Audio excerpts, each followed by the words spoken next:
Eh, moja kati ya sehemu ambazo sio za kuelekea kama kijana kwa generation ya sasa.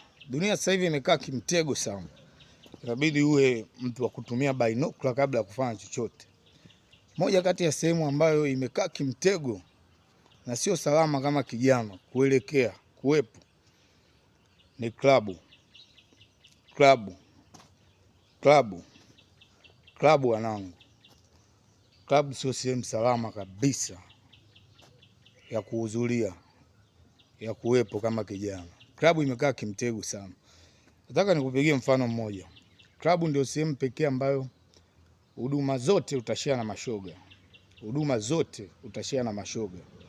Counter utashare na mashoga, toilet utashare na mashoga, mezani utashare na mashoga, utalewa pamoja na mashoga, kila kitu utajumuika na mashoga.